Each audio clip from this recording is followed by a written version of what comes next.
Da história Robô. do Brasil. Robô. Vamos Olha falar aí. de, Vamos vamos falar falar de de tubarão. Como tubarão. é que tubarão opera? Isso. Tubarão não opera na mão. Não. Ponto. Por quê? Porque você não vai sair de uma posição de 10 milhões. Deixa eu fazer uma boleta. 10 milhões aqui. Não vai. Vai lamber book e vai zerar lá o preço de uma ação. E vai derrubar o preço médio da saída dele do papel. Exatamente. Porque você faz o slipage e você limpa todo o book. Limpa todo mundo. Robô. Todos grandes plays operam por robô.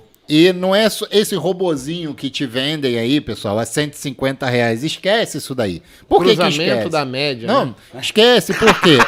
Eu quero morrer com isso. 17 com 42. Não. Qual é a média que você usa? Pelo amor de Deus. Vamos fazer uma calibragem. Não tem isso. Por quê, pessoal? O robô dos institucionais estão dentro da B3. Eles pagam milhões para ter uma máquina lá de 100 milhões de reais para tomar a decisão em nanosegundo, enquanto o seu computador que você comprou, que pode ser o mais foderástico daí, não vai competir com um cara desse, porque você vai ter latência de internet e o do cara tá ali. Minha pergunta pra você é, hoje em dia, eu sei que tem, e aí eu vou te fazer a pergunta. Existe robô que pega stop de pessoa física? Existe robô que pega stop. Na verdade, existe robô pra tudo. Um deles é esse que pega stop. Tem o robô que pega stop e tem o robô que faz você não chegar no stop, chegar bem pertinho do stop e sair e voltar pra você continuar acreditando e botando mais e fazendo e fazendo preço médio. Tem robô pra tudo, tá? Por que tem robô pra tudo? Porque tem aquele cara que eu falei do ITA, tem o cara que veio da NASA, e esses caras, eles passam o dia... A gente paga esses caras para ficar pensando em alternativas do fundo ganhar dinheiro, das empresas ganhar dinheiro, do JP Morgan ganhar dinheiro. Então, o que o pequeno investidor não sabe, pessoal, que vocês precisam aprender isso, que assim, é fundamental que vocês entendam como é que isso funciona, é o seguinte, cara, o institucional, ele opera em outro patamar. Ele opera num patamar onde você tem robô dentro da bolsa, tá? O robô com o menor cabo de rede possível, e esse robô vai operar um algoritmo de acordo com a técnica que aquele fundo ou aquela empresa quer operar. E vocês precisam entender que qualquer papel que você tiver na bolsa, todos os papéis que você tiver na bolsa, toda empresa que está na bolsa, tem um cara por trás chamado market maker. Toda a opção que você comprar tem um market maker dando liquidez para ela. Toda ação que você comprar tem um market maker dando liquidez para ela. O que é o market maker dando liquidez para ela? Às vezes você vai ver lá na mesa lá o Citibank, vai ver o JP Morgan, vai ver o Itaú, vai ver outros bancos menores, tem uma porrada de bancos menores que dão liquidez também para empresas, e eles são pagos para isso. Tem empresa que é tão grande que ela tem 5 bancos dando liquidez para ela. Deixa eu tirar uma dúvida. Você falou eles são pagos para isso. No meu entendimento, antes era só que eles eram isentos de corretar emolumentos, né, da Bolsa. Esse é o pagamento ou tem mais algum acordo que a Bolsa faz para eles? Isso da Bolsa não. Quem vai fazer é a empresa para quem ele dá liquidez. É a empresa que negocia para o cara fomentar isso aí? Para o cara fomentar isso Da aí. liquidez, né? Eu achei que era a Bolsa que fechava. A bolsa, se eu não me engano, ela faz com índice dólar, né? Que é o Por papel exemplo, dela. Que é o Credit Suisse é do índice. Quem é o market maker do índice é o Credit Suisse. Você vai ver, por exemplo, que o Credit está na ponta compradora e ponta vendedora Sempre. no book, sempre num percentual. Então, um exemplo, percentual, né? 50 pontos para baixo, tá o Credit querendo comprar, 50 pontos para cima, ele tá tentando vender. Aí ele espalha ordens ali, mas ele tem um acordo com a bolsa de, olha, a volatilidade aumentou, eu vou desligar o meu porque eu não vou ficar aqui para tomar lambada. E aí o que o pessoal precisa entender são essas coisas. Vamos lá. Eu tenho um cara que eu sou a Magalu. Vamos falar de Magalu que a gente falou. Pelo amor de Deus, a gente não tá dando aqui call nem nada. Call nem nada. Estamos dando exemplo porque eu preciso falar de um exemplo qualquer e eu quero tornar o Olha que exemplo mais real informação legal possível. que o colega falou aqui, ele trabalhou no TI da Bolsa.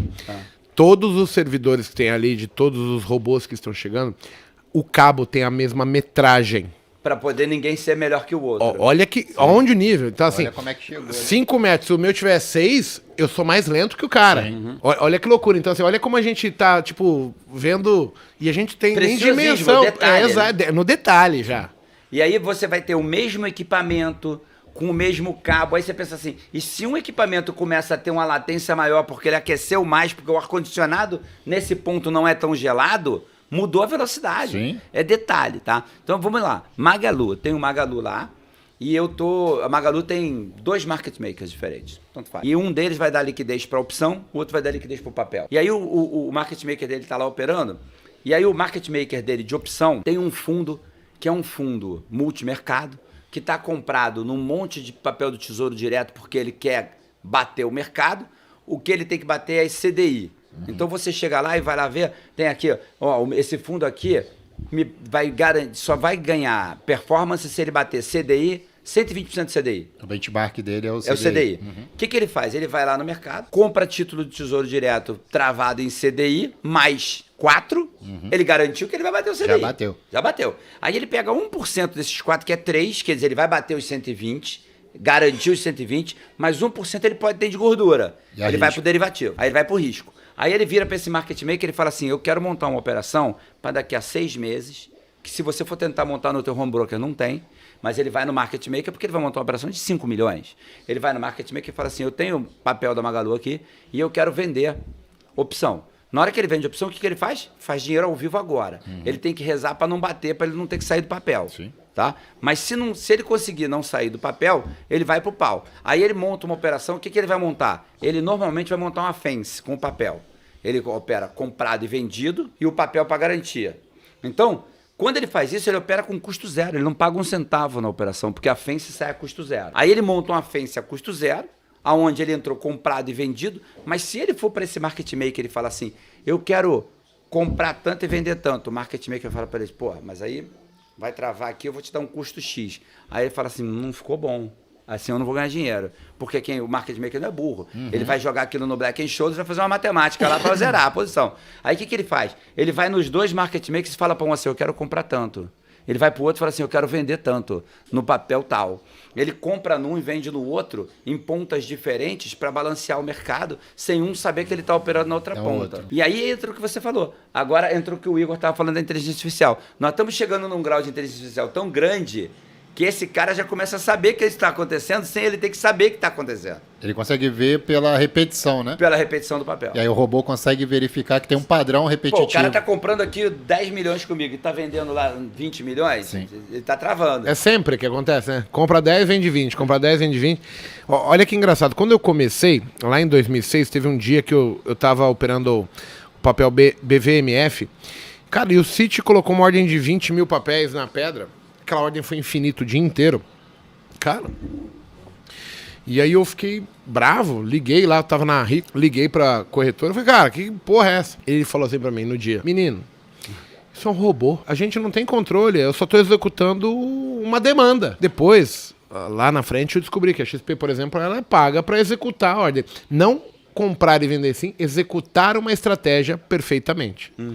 É onde o institucional paga não é para comprar ou vender, é executar na risca a minha estratégia. É vender 10 milhões sem arriar o preço do papel para eu não perder dinheiro. Exato. Muitas das vezes é contraparte. Se você botar XP e UBS no mini índice, você vai ver que a XP é a contraparte da UBS 99%. Existe uma ferramenta lá, que é de tape reading, chamada evolução do tempo. Se você bota assim, pega a evolução do tempo e bota para ser mostrada XP e UBS, você vai ver que abre a boca de jacaré assim, e aí tá XP numa ponta e UBS na outra. Ou seja, XP vendeu, a UBS é compradora. Aí a UBS comprou, a XP é vendedora. E sempre vão fazendo a contraparte. É uma coisa assim que isso vem desde 2016.